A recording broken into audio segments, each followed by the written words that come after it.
Today's story takes us to Niigata Prefecture, located on the northwest coast of Japan's Honshu Island. Niigata boasts a long north-south coastline bordering the Sea of Japan, with Niigata City at its heart, forming the metropolitan area. To the west of Niigata Prefecture lies the coastal city of Kashiwazaki, the sixth most populous city in the prefecture, and home to the Kashiwazaki Kariwa nuclear power plant, the largest nuclear power plant in the world. In the quiet residential neighborhood of Izaki in Kashiwazaki lived the Sato family, a household of two. The matriarch, a 73-year-old woman, had lost her husband a few years prior, leaving her and her 37-year-old son, Nobuyuki Sato, to rely on each other. But here's where the story takes a dark turn. Nobuyuki Sato was far from a supportive son. He was unemployed, lived off his mother, treated her terribly, and even physically abused her. You see, Nobuyuki Sato had a history of mental illness, suffering from severe mood swings. One day, his mother, unable to endure her son's violence any longer, submitted a request to the local health center, asking them to arrange for Nobuyuki to be admitted to a psychiatric hospital. What no one could have predicted was that when health center staff arrived at the Sato home to take Nobuyuki for treatment, they would uncover a case that would shock the entire nation. To understand the full scope of this shocking event, let's rewind to January 28th, 2000. It was a Friday, deep in winter, and Kashiwazaki was blanketed in heavy snow with a biting wind sweeping through the streets. At 1:30 p.m., 4 health center staff members, accompanied by Kashiwazaki city officials, arrived at the Sato residence. They were there at Mrs. Sato's request to initiate an involuntary commitment for her 37-year-old son, Nobuyuki Sato. 4 years prior, Mrs. Sato had initially approached the local health center to report her son's domestic violence. She described him repeatedly assaulting her and the situation steadily worsening. At the time, health center staff wanted to visit the family to assess the situation, but Mrs. Sato refused, citing her son's volatile temper. Later, she began obtaining medication from a psychiatric hospital to give to her son. However, in the subsequent years, Nobuyuki's condition didn't improve. It deteriorated. He started using an electric fly swatter to attack his mother. Mrs. Sato returned to the psychiatric hospital, desperate for help. She told the doctors that her son's recent violence was severe. If she tried to stop him, he would beat and tie her up, even denying her access to the bathroom. Recognizing the gravity of the situation, the doctors determined that Nobuyuki Sato required immediate involuntary hospitalization for treatment. Otherwise, the risk was too high. This time, Mrs. Sato agreed. To verify the details of Nobuyuki's domestic violence, local health center staff coordinated with Kashiwazaki city officials and visited the Sato home for an inquiry. However, Nobuyuki barricaded himself in his room and refused to see anyone, forcing the officials to leave. After multiple discussions, they set a date for Nobuyuki's involuntary commitment and assembled a specialized team for the task. On that day, a 7-person team arrived at the Sato family's 2-story house in Yoshizawa, Kashiwazaki. Let's take a look at the house's layout. The blue area represents the first floor, the orange area the second floor. The yellow areas indicate extensions built onto both the first and second floor. The extended part of the first floor wasn't connected to the original first floor, but the new and old sections of the second floor were. The house had both a main entrance and a side entrance, but the Sato family typically used the main entrance. Mrs. Sato lived on the first floor, while her son Nobuyuki lived on the second. He never allowed his mother upstairs. To prevent Nobuyuki from escaping through the side entrance, 2 members of the team were positioned to guard it. The remaining 5 entered the house through the main door. They entered the house, went through the entrance hall, then through a sliding door on the right into the living room. Further inside, to their left, was a hallway that led to the stairs. They ascended 14 steps and reached the second floor where Nobuyuki lived. On top of the stairs was a door leading to Nobuyuki's bedroom. The team stood outside Nobuyuki's bedroom door on the second floor and told him that his mother had authorized them to help him get treatment. Without waiting for a response, they immediately pushed open the door and entered the room. Nobuyuki, who had been sleeping in bed, woke up with a start. He angrily lashed out at the intruders, demanding, "Who gave you permission to come in here?" He then began to scream hysterically. Seeing his uncontrollable emotional state, the team members restrained him and injected him with a sedative. However, the medication didn't take effect immediately. Nobuyuki resisted fiercely until the drug gradually took hold and he slowly calmed. While they waited, the team members made a startling discovery. They noticed something moving under the blankets on the bed. The staff then used scissors to cut open the blanket and were horrified to find a thin, pale, and dirty young girl wearing ill-fitting, baggy clothes hiding inside. Upon seeing this, the staff immediately asked for the girl's name, age, and address. At this point, the girl appeared extremely panicked and spoke incoherently, her words illogical and jumbled. The medical staff nearby concluded that they wouldn't be able to get any information from her immediately, so they went downstairs to ask Mrs. Sato who the young girl was. Mrs. Sato was utterly surprised to find a girl in her house. She claimed she didn't know why there was a girl in the house and had never known about her before. At 2 p.m., the staff took the girl to the hospital. En route, they continued to ask for her name. This time, the girl clearly stated her name, home address, date of birth, and parents' names. Hearing the girl's name, the city official who was taking notes suddenly recoiled in shock. He realized that the girl in front of him was none other than Fusako Sano, who had gone missing from Sanjo City 9 years ago at the age of 9 and was now 18 years old. The mysterious cold case that had haunted the region for years had finally been solved. Fusako Sano was born in November 1980 in Tai, Niigata Prefecture. She was the third child in an ordinary family. Her father was a farmer and her mother was a homemaker. In 1990, when the incident occurred, Fusako was a 9-year-old fourth grader living with her family in Sanjo City, Niigata Prefecture. Fusako was a well-behaved girl. On the day of the incident, Fusako's elementary school held a baseball game, so after school, she didn't go straight home, but stayed to watch the entire game. At 5 p.m., the baseball game ended. 9-year-old Fusako left the school and walked home alone. At that exact moment, a man with a knife suddenly emerged from somewhere and abducted Fusako. That man was Nobuyuki Sato, then 28 years old.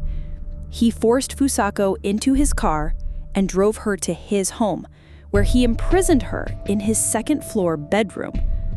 Fusako was terrified, but if she showed any resistance, he would beat and threaten her. For 9 years and 2 months, Fusako never set foot outside that second-floor bedroom. She was only given 1 meal a day and was frequently starved. By the time she was found, she was emaciated, her muscles severely atrophied, and she couldn't walk on her own. To prevent his mother from discovering he was hiding someone in the house, he stipulated that Fusako had to stay in the room, use plastic bags for bodily functions, and was absolutely forbidden from bathing. In her 9 years of captivity, Fusako was only allowed to bathe once and rarely had a change of clothes. Upon learning of Fusako's horrifying ordeal, the staff immediately called the Kashiwazaki police and reported the incident. The Kashiwazaki police dispatched 3 officers to the hospital to take the girl to the station. After cross-referencing fingerprints, the police confirmed that the girl found in the bedroom of Nobuyuki Sato, a mental patient, was indeed Fusako Sano, who had gone missing from Sanjo 9 years prior. Upon receiving the news from the police, Fusako's mother drove 50 kilometers from Sanjo to Kashiwazaki that evening. Reuniting with her daughter after years of agonizing uncertainty, the mother was overcome with emotion, weeping tears of regret, joy, and a myriad of mixed feelings. Let's turn back time 9 years to November 13, 1990. It was a Tuesday evening. Fusako's mother had finished cooking dinner and her husband had returned from work, but their 9-year-old daughter, Fusako, still hadn't come home. Usually, she would have been home by then. Worried, the couple called their daughter's elementary school. Fusako's teacher informed them that there had been a baseball game at school that day, and all the students had gone home after it ended. So Fusako was no longer at school.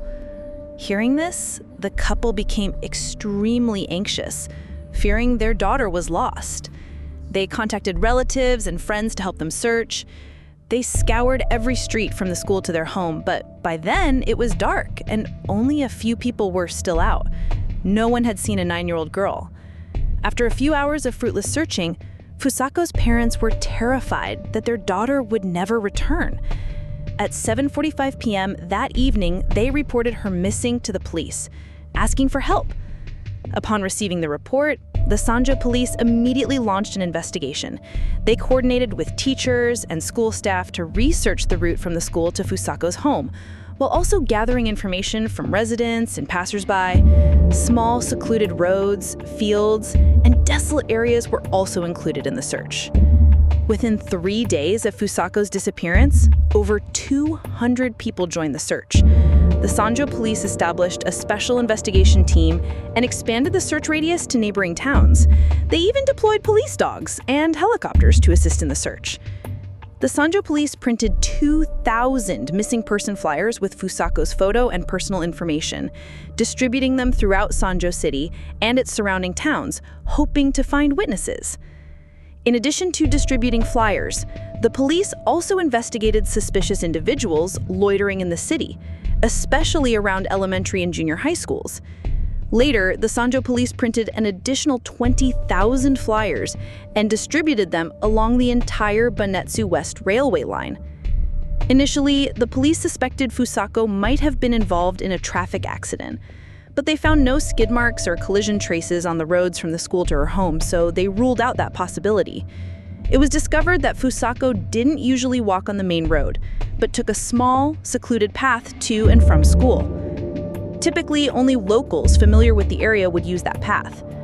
The police compiled a list of over 1,000 individuals with prior records of sex offenses in areas like Sanjo and Shimei, focusing their investigation on them. However, Kashiwazaki City, which was far from the scene of the crime, was not included in the investigation's scope. There were rumors that Fusako's disappearance might be linked to another missing person case that occurred 13 years prior. The victim in that case was 13-year-old Megumi Yokota, a 7th grader at a junior high school in Niigata City, Niigata Prefecture. Megumi Yokota was also abducted by a car on her way home from school in the late afternoon. In that case, the police speculated that Megumi Yokota's disappearance was related to North Korean agents. Later, as the Aum Shinryoki cult became a social issue, some believed that Aum Shinryoki was connected to North Korean agents and that they had jointly abducted Megumi Yokota and Fusako Sano. However, all of these were mere speculations with no evidence to prove them. 8 months after Fusako's disappearance, a man in Saitama Prefecture was arrested by Sanjo police on suspicion of extortion. This individual had repeatedly harassed Fusako's family by phone, claiming he had abducted her daughter.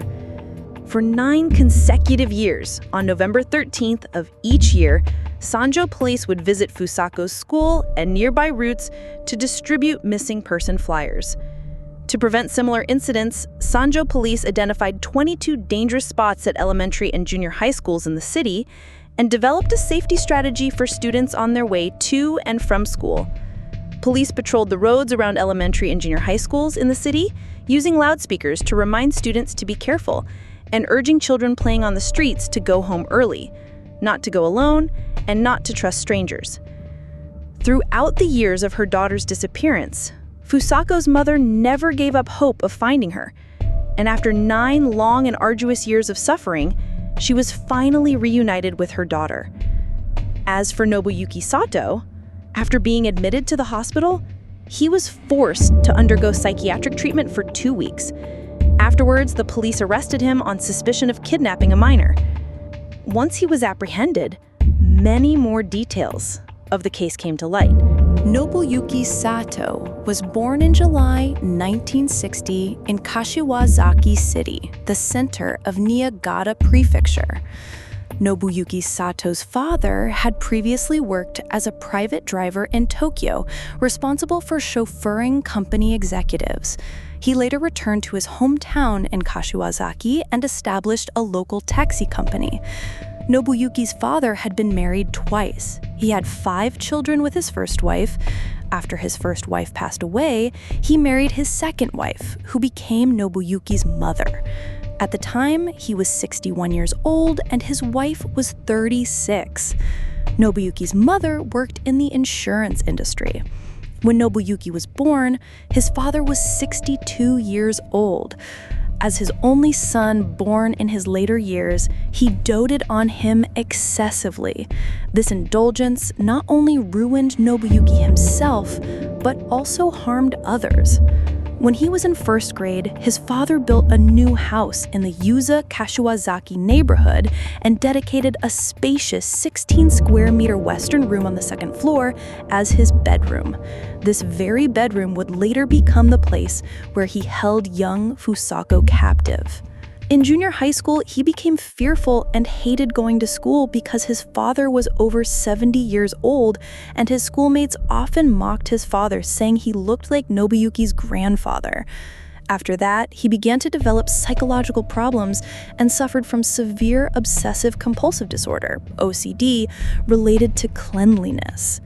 According to a psychologist's evaluation, he was diagnosed with mysophobia, a mental illness that causes an irrational fear of dirt, germs, etc.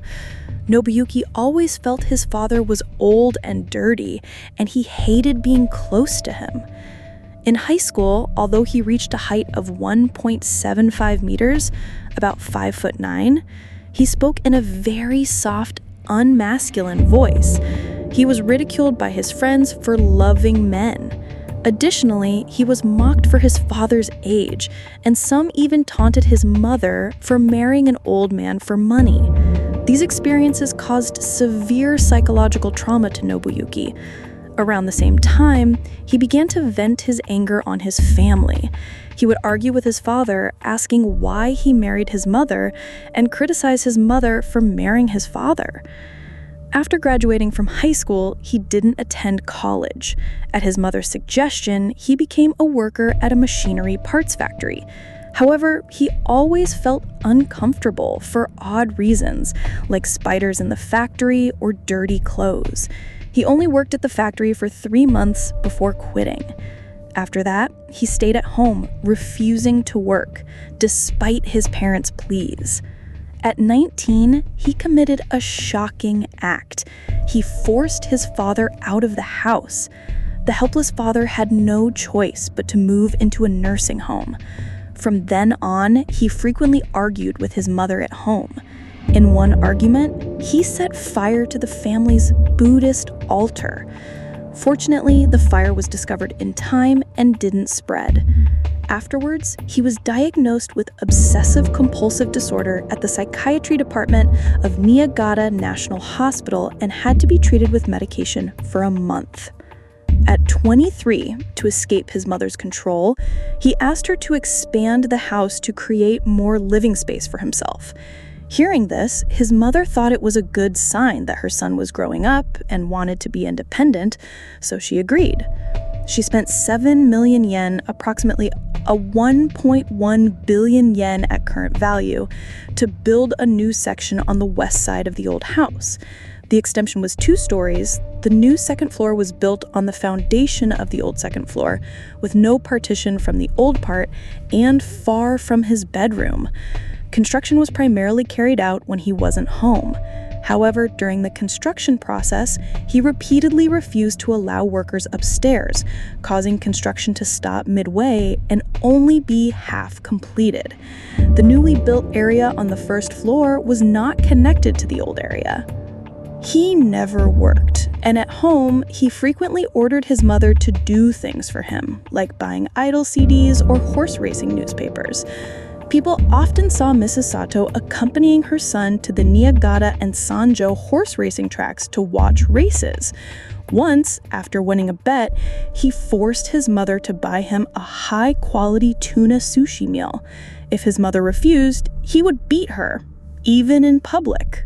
At 27, Nobuyuki approached an elementary school student on her way home from school near a bridge and tried to abduct her. However, his actions were witnessed by other students nearby who promptly reported the incident to a teacher. Nobuyuki was caught red-handed and handed over to the police.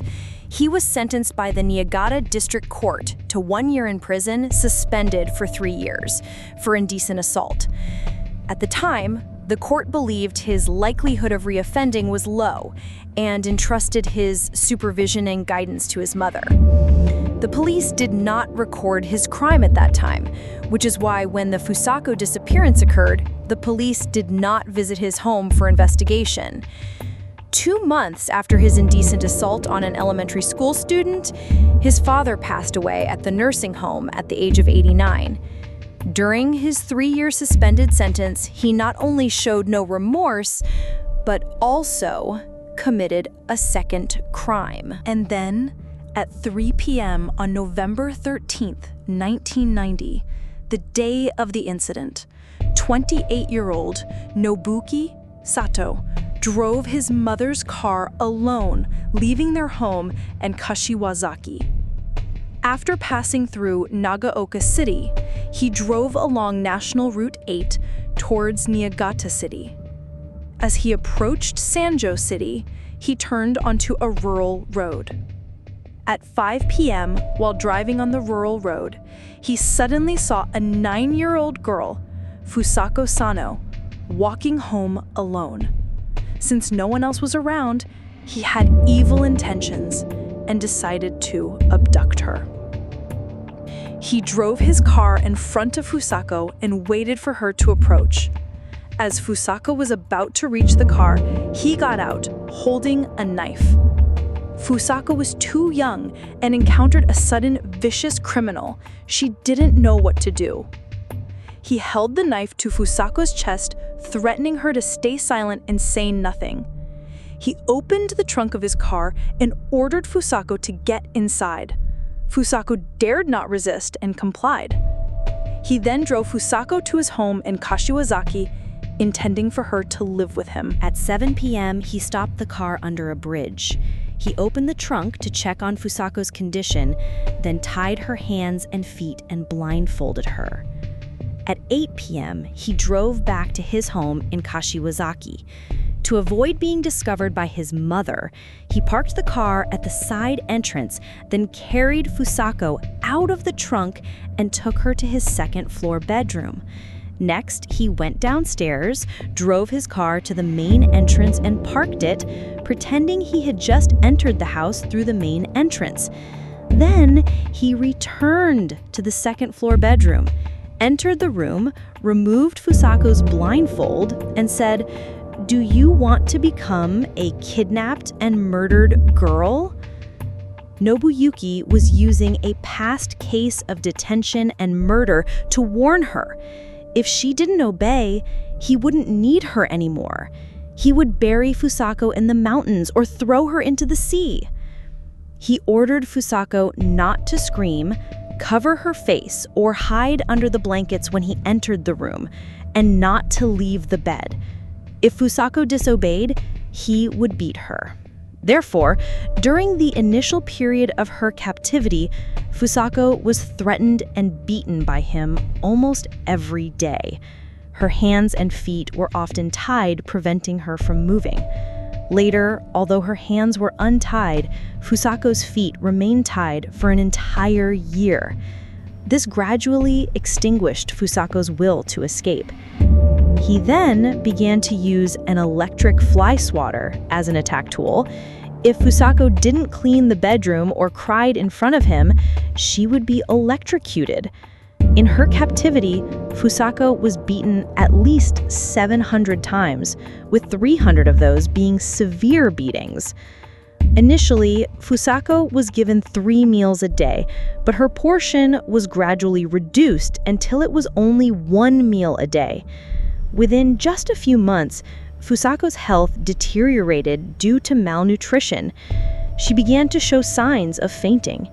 Furthermore, due to having to kneel on the bed for a long time and not being allowed to do anything else, Fusako's leg muscles severely atrophied.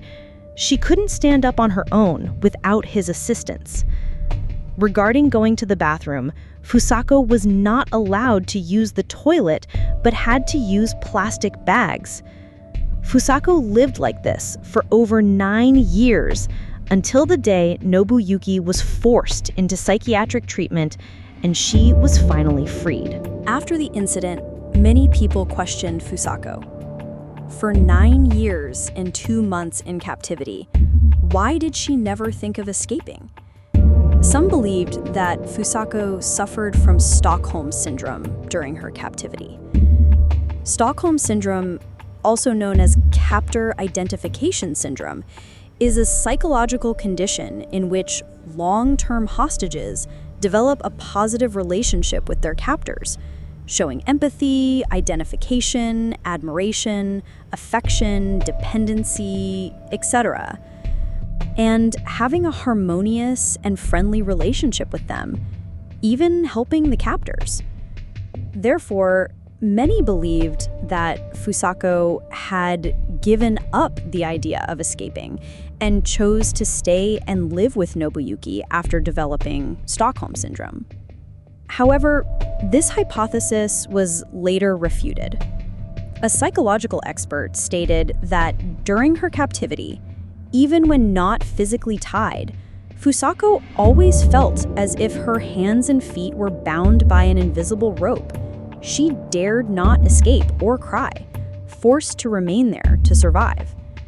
3 weeks after Nobuyuki's arrest, the Niigata District Public Prosecutor's Office indicted Nobuyuki on 2 charges: kidnapping a minor and unlawful confinement. The case generated widespread public attention, with over 2,000 people applying to attend the trial, making it the case with the largest number of attendance requests in the history of the Niigata District Court. The public expressed sympathy for the victim and outrage at Nobuyuki's crimes. During the trial, the defendant, Nobuyuki, confessed that the reason he abducted Fusako was that he found her cute and adorable at the time, and since no one was around, he harbored evil intentions.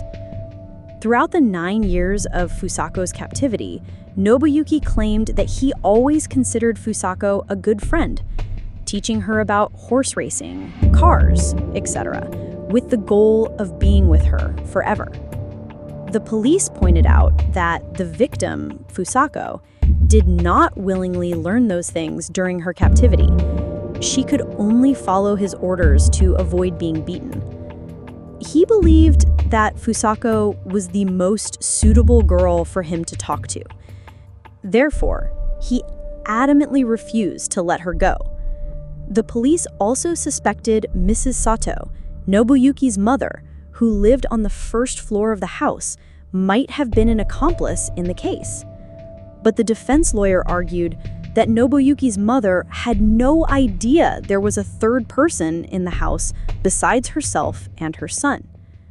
For example, Mrs. Sato had not been upstairs, including Nobuyuki's bedroom, for many years.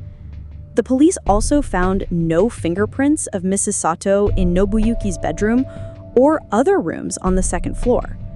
The victim, Fusako herself, also repeatedly stated that she did not know Mrs. Sato lived in the same house. Additionally, the defense lawyer argued that the defendant, Nobuyuki Sato, suffered from mental health issues, and requested a psychiatric evaluation for Nobuyuki. The evaluation results showed that he suffered from narcissistic personality disorder and obsessive-compulsive personality disorder. Based on this, the defense lawyer argued that he suffered from pathological misophobia and presented evidence that Mrs. Sato had repeatedly taken Nobuyuki to the hospital for treatment before the incident. During the third trial, the defendant, Nobuyuki Sato, began to confess that he could see the souls of the dead, see insects, snakes, etc., and also suffered from hallucinations. Based on this, the defense lawyer requested a re-evaluation of his mental state, citing his unstable mental condition. Professor Oda of Zeon University believed that Nobuyuki suffered from a multifaceted personality disorder, including schizoid personality disorder, obsessive-compulsive personality disorder, and narcissistic personality disorder. However, he did not lose his basic cognitive, judgmental, and behavioral abilities. The hallucinations and delusions he claimed were due to the effects of his detention since his arrest and did not directly affect his criminal behavior over the years. But his obsessive-compulsive personality disorder and schizoid personality disorder had a certain influence on his criminal behavior. Based on this psychiatric evaluation report, the defense lawyer argued that the defendant, Nobuyuki Sato, was in a state of mental illness on the day he committed the crime and therefore requested that the court reduce his sentence. The case went through multiple trials, lasting over a year under intense public scrutiny. The Niigata District Court delivered its verdict. The defendant, Nobuyuki Sato, was convicted and sentenced to 14 years in prison. After serving his sentence, Nobuyuki Sato moved to Chiba Prefecture. In 2017, he passed away from illness at the age of 55. As for the victim, Fusako Sano, after being rescued, her parents held a coming-of-age ceremony for their daughter. She also changed her name and began a new life.